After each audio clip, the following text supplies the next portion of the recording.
Meron akong papabasa sa iyo ngayon, Sis Luz. Opo. Tahin mo yung 14:9 ng Uzias. Sino ang pantas at siya'y makakaunawa ng mga bagay na ito at mabait at kanyang mga lalaman sapagkat Sino raw ang makakaunawa? yung pantas po Basta pantas lang? at mabait pa. So, ang kahilingan ng kasulatan, ang hinahanap ng Diyos para makaunawa, pantas at mabait. Opo. Mabait lang, tanga, hindi pwede. Opo. Pantas man, salbahe naman, hindi rin pwede. Tama po. Pumasa ka dun sa dalawang kategorya. Pantas at mabait, makakaunawa. Alin ang mauunawa? Ulitin mo nga sa kamo tuloy. Sino ang pantas at siya'y makakaunawa ng mga bagay na ito at mabait at kanyang mga lalaman sapagkat ang mga daan ng Panginoon ay matutuwid at lalakaran ng mga ganap, ngunit kabukuan. Ang mauunawa pala nung pantas na mabait, yung mga daan ng Panginoon na dapat lakaran ng mga ganap. Yun pala ang mauunawa. No? Opo. Tama? Tama po. Tama po. Sa ating panahon, meron bang pantas na makakaunawa, na mabait na makakaunawa? Sa ating panahon, sa 12:9 hanggang 10 ng 12:4-9 ng Daniel. Pakinggan nyo. Ngunit ikaw, O Daniel, isara mo ang mga salita at atakan mo ang aklat hanggang sa panahon ng kawakasan. Marami ang tatakbo ng paroot parito at ang kaalaman ay lalago. At Ba ang ating panahon, Sis Luz? ano po, Brad Eli? Yan ba ang ating panahon? Opo, ito na po ang ating panahon.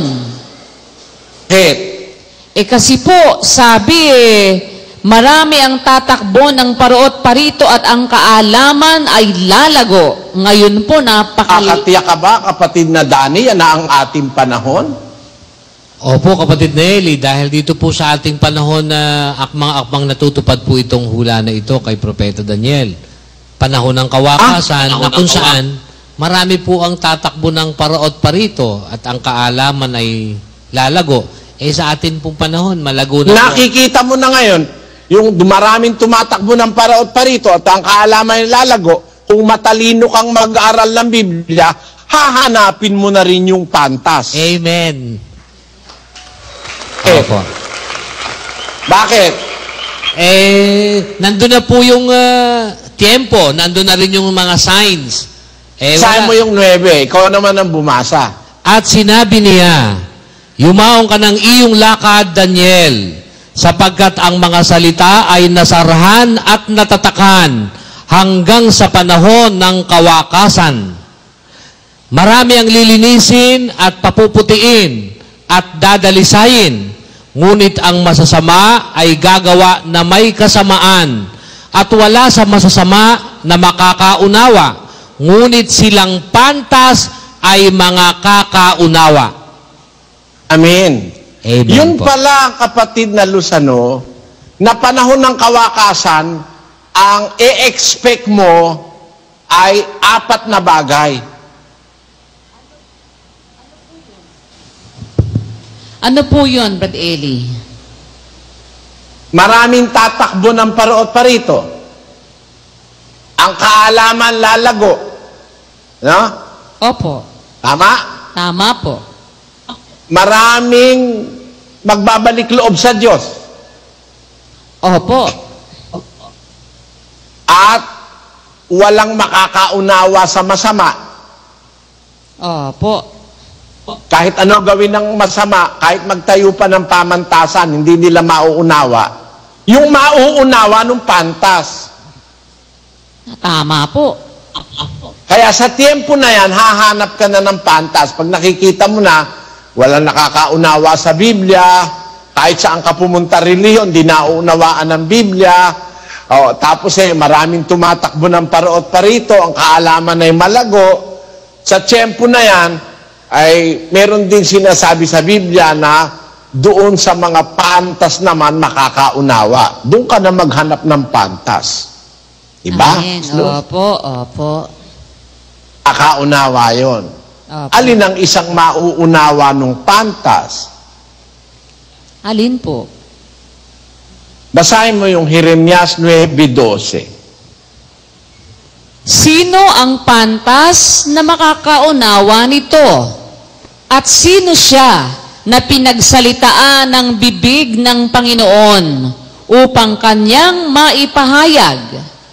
Amen. Amen. Para pala yung pantas makapagpahayag, sino siya na pinagsalitaan ng bibig ng Panginoon? Hanggang sa panahon pala ng kawakasan, nagtatrabaho ang bibig ng Panginoon.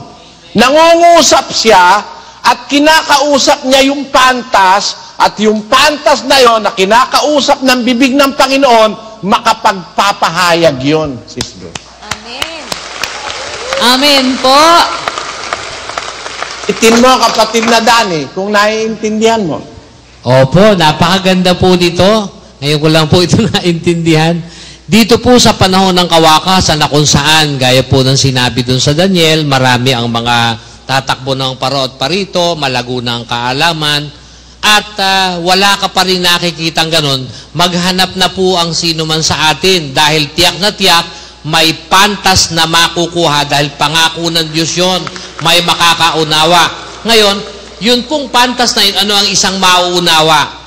Yun pong mauunawa niya, yung mula sa bibig ng Panginoon sa panahon ng kawakasan, ibig sabihin, magsasalita pa rin o magtratrabaho pa din pala ang Panginoon ng kanyang bibig dun sa pantas na makakaunawa ng mga daan ng Panginoon upang ito'y kanyang maipahayag. Ganda po nito. Salamat po sa Diyos, kapatid Nelly. Ngayon, kung yung pantas ngayon nakaunawa na at magpapahayag na dahil kinausap siya ng bibig ng Panginoon, anong klaseng pagpapahayag ang gagawin niya sa panahon ng kawakasan?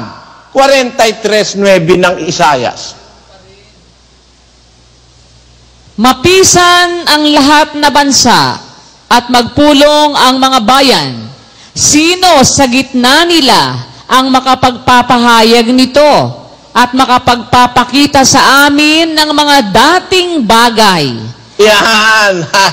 Hindi pala basta pahayag yan Tiyempon-tiyempo pa rin sa panahon ng kawakasan Bakit? Pagpapahayag pang mundial yan Mapisan ang lahat ng bansa, magpulong ang mga bayan. Sino sa gitna ng mga bansa at mga bayan ang makakapagpahayag? Sino makakapagpahayag? Di yung sinabi ni Jeremias, siyang kinausap o pinagsalitaan ng bibig ng Panginoon. Sino siya? Ang pantas na makakaunawa nito. Sino siya na pinagsalitaan ng bibig ng Panginoon upang kanyang maipahayag? Nakikita mo yung dugtong doon, kapatid na Mel? Opo, awa ng Diyos, ang liwanag po ng pagkakadugtong, kapatid na Eli. Magkarugtong po yung 9:12 ng Jeremias at 43:9 po ng Isayas, kapatid na Eli. Ganda po ng Nung nakita mong pagkakadugtong, kasi nga po, pagdating po dito sa 43:9, mapisan ang wika ang lahat na bansa at magpulong ang mga bayan. Sino sa gitna nila ang makapagpapahayag nito? Abay, buong mundo man, iba't ibang bansa, iba't ibang bayan, magpisan man sila, mayroong dapat na makapagpahayag, may makita sa kanila na dapat makapagpahayag nito. Sabi po dito sa salita o sa hula ni Propeta Isayas, ang tiyak na makagaganap po nun na makapagpapahayag sa gitna ng napakaraming bansa at mga bayan, yung sinabi po ni Propeta Jeremias po pala, kapatid na Eli, yung po yung pantas na makakaunawa. Walang iba. at yung pantas na yun na nakakaunawa, na yun ang makapagpapahayag sa gitna ng maraming bansa at mga bayan, kaya siya ang makapagpapahayag, siyang nakakaunawa. Ba't siya nakakaunawa? Kasi po, pinagsalitaan siya ng bibig ng Panginoon, kapatid na Eli. May source. Tama, talagang lahat ng ikaliligtas galing sa bibig ng Diyos, ano, kapatid na Luz? Opo, totoo po yan. Lahat. Lahat po. Dani, nakikita mo yung impact nun? Opo, kapatid na Elis, salamat po sa Diyos. Napaka-intense. Salamat po. Sino ang pantas na makakaunawa nito? Doon sa tanong na sino, meron nun. Kasi hinulaan ni Propeta Daniel yun eh. Wala sa masasama na makakaunawa, ngunit silang pantas ay makakaunawa. Nagtatanong ngayon ang hula kay Propeta Daniel, sino ang pantas na makakaunawa nito? Sino siya na pinagsalitaan ng bibig ng Panginoon upang kanyang maipahayag? Napakaliwanag, ano? Ang magpapahayag na pantas, yung pinagsalitaan ng bibig ng Panginoon. At ang kanyang pagpapahayag, tiempo sa panahon ng kawakasan, na available ang teknolohiya para maipahayag niya sa mundo, hindi sa isang sulok. Kasi ang sinasabi dun sa talata, na mapisa ng lahat ng na bansa, magpulong ang mga bayan. Sino sa gitna nila ang makapagpapahayag nito at makapagpapakita sa amin ng mga dating bagay?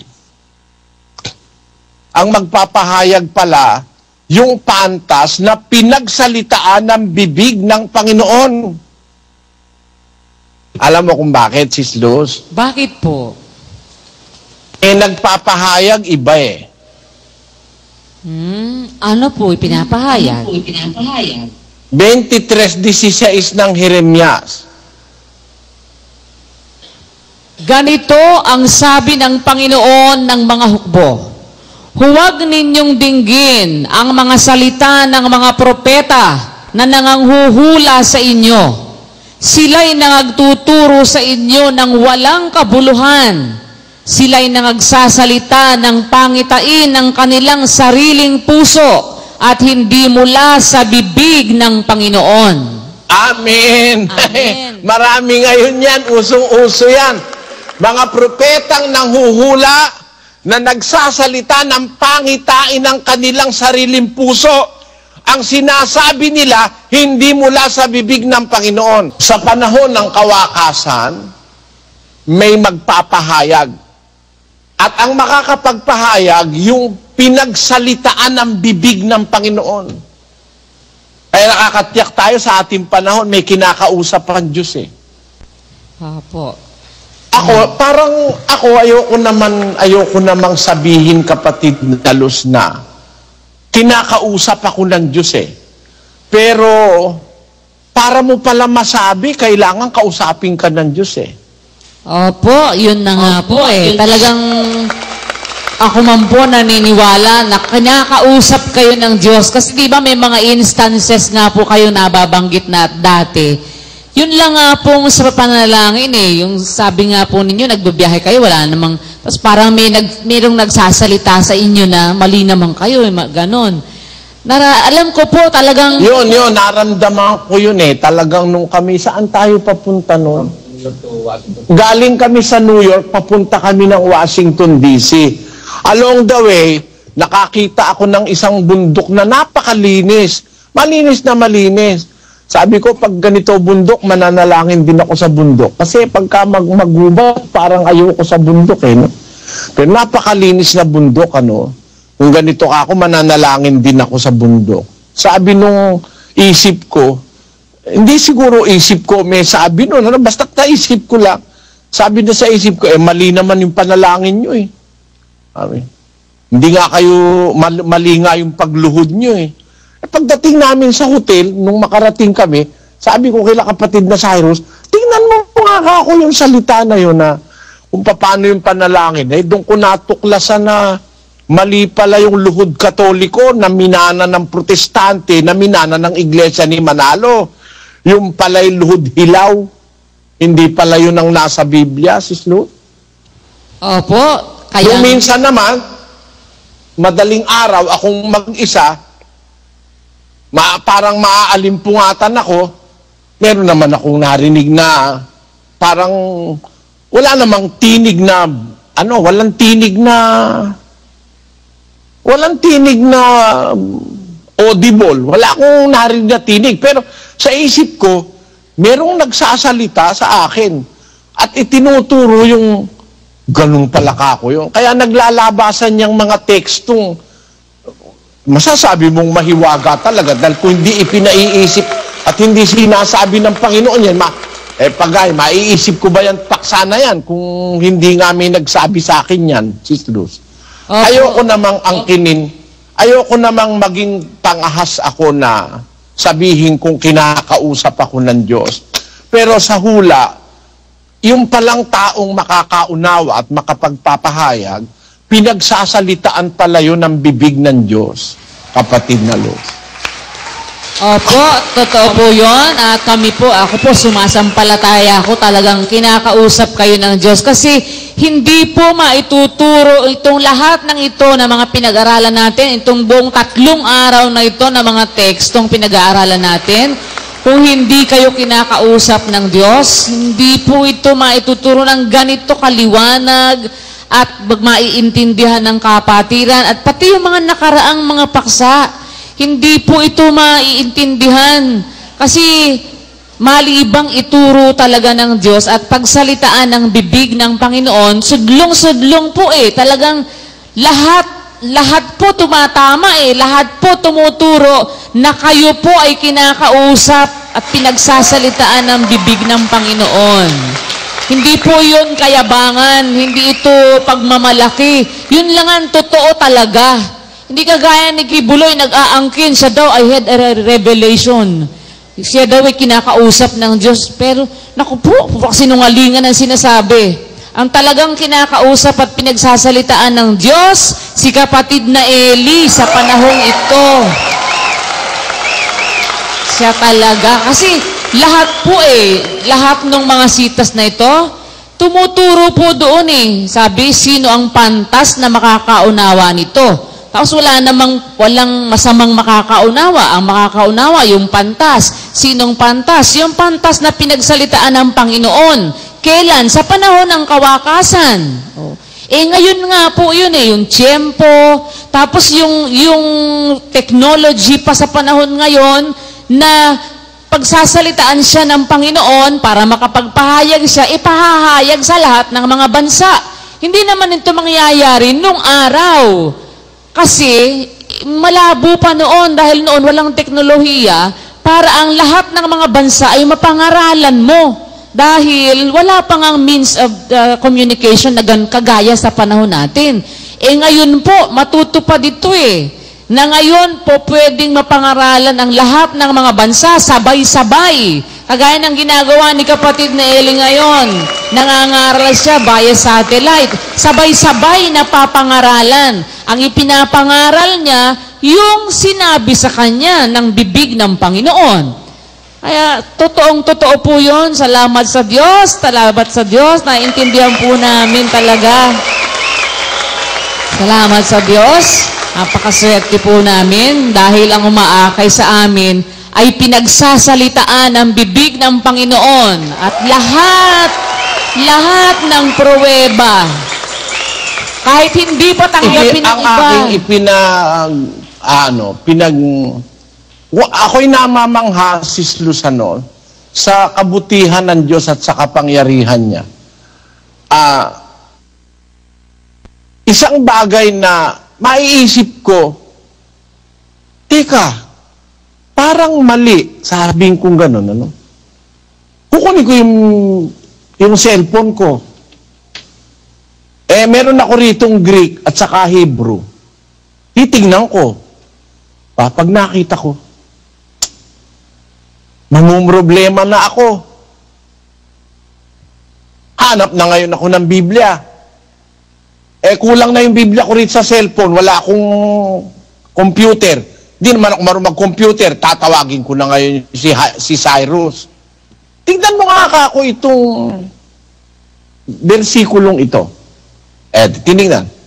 Sa ibang Biblia. Tinignan. Sa ibang Biblia. Wala naman silang malay. Ba't ko ginaganon Sa ibang salin.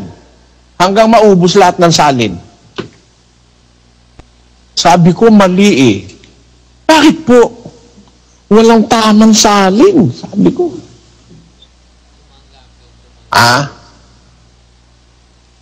Sino may gawa nun, Sis Luz? Walang tamang salin, maintindihan mo yung 68, 18 ng awit?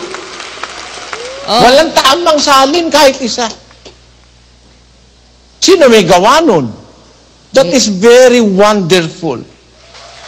Walang tamang salin. Ingles, Portuges, Espanyol, Tagalog, lahat ng salin, mali sa 68-18 ng Isayas.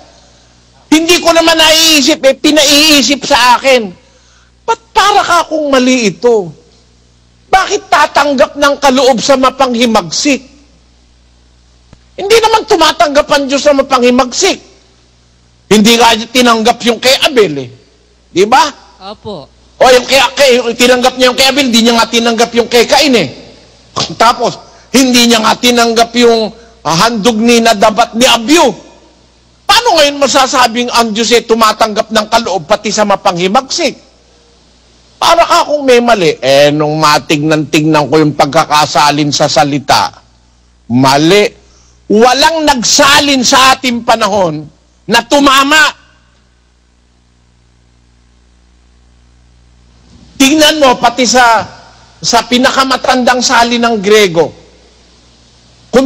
sa Ebreo, kung tumama, yung Codex Sinaiticus, tingnan mo, wala pala sa 68 dun sa Codex Sinaiticus, di ba? Opo, bagong tipan lang po yun. Bagong tipan. Yung mga available na salin na mayroong Old Testament, lahat pare-pareho ng translation. Tumatanggap daw ang Diyos sa tao ng mapanghimagsik. Mali ka ako yan. Nung tignan ko yung kahulugan ng salitang laukak, ang kahulugan pa na ng laukak, tumanggap at saka magbigay. Doon ngayon na-direkto yung yun ang sinasabi ni Pablo. Sabi ko, siya'y umakyat sa itaas, tapos nagbigay siya ng kaloob. Si Pablo ang nakakaalam ng kahulugan nun. At sa kapalarang ibinigay sa atin, mga kapatid, sa awa ng Panginoon sa akin at sa inyo, sa umpisa sa inyo, pinaunawaan ng Diyos sa akin yun na lahat ng pagkakamali ng lahat ng nagsali ng matandang tipan ay unawa naman ni Apostol Pablo. Kaya mayroon pang pantuwid si Apostol Pablo Nang umakyat siya sa taas, ay dinala niyang biyag ang pagkabiyag, nagbigay siya ng kaloob sa mga tao, natupad yun nasa awit. Kaya nga pati sa mapanghimagsik, nagbigay siya ng kaloob. Kaya nga pati si Judas, binigyan niya ng pagka-apostol Pero, never na tumanggap ang Diyos ng kaloob sa mapanghimagsik. Mapalang dapat na kahulugan doon, ay sumampa ka sa itaas, at dinala mong biyag ang pagkabihag, nagbigay ka ng kaloob sa mga tao.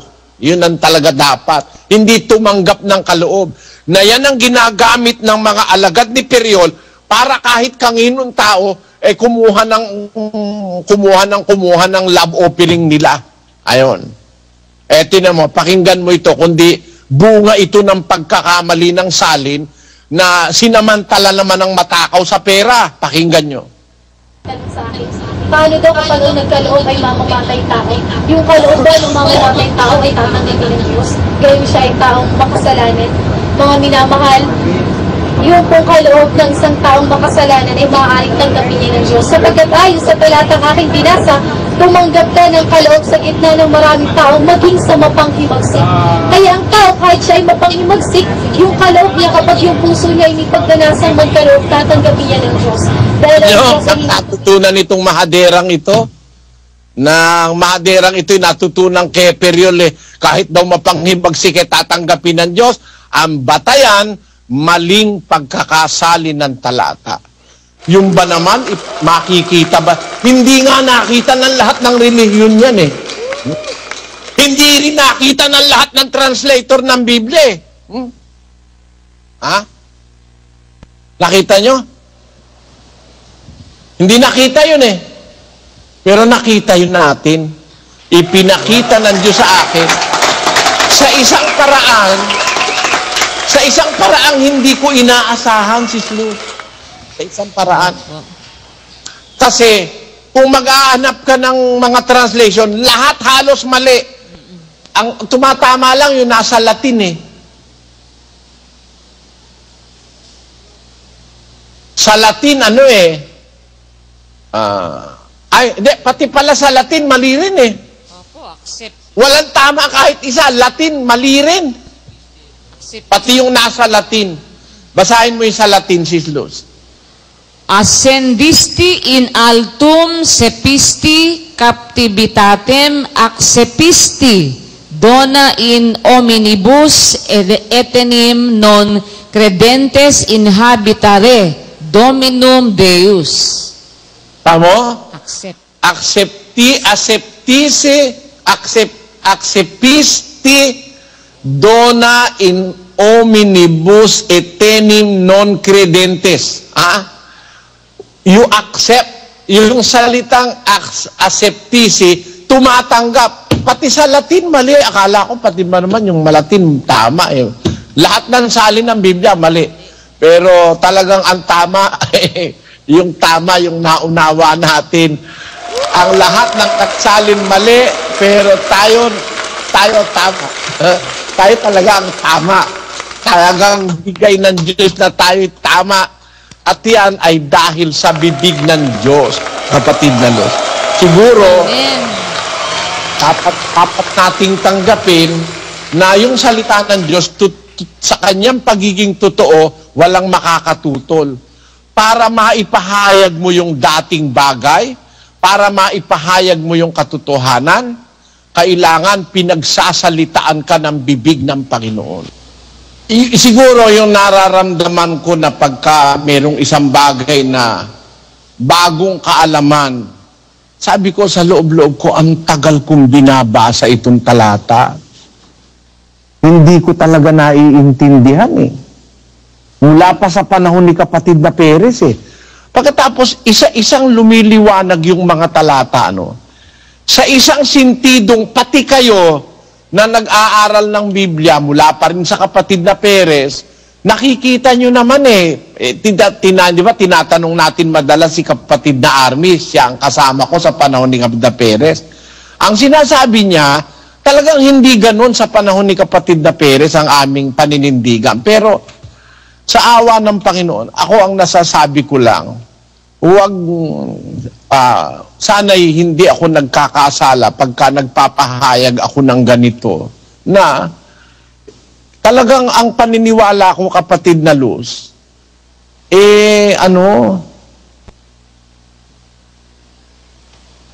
ayoko kasing parang yung sarili ko ang sabihin Naghahanap ako ng paraan para masabi ko na hindi masasangkot yung aking sarili. Kaya sabi ko, hindi ko sana kasalanan sa Diyos na basahin ko yung sino ba yung pantas na makakaunawa nito?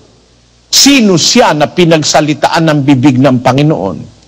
Sana huwag akong magkasala pag ituturo ko ito na parang sa sarili ko, sarili ko Papatak. Parang madadama yung sarili ko, sa alam kong pagkatao ko na hindi naman ako karapat-dapat sa Diyos sa aking klase ng pagkatao.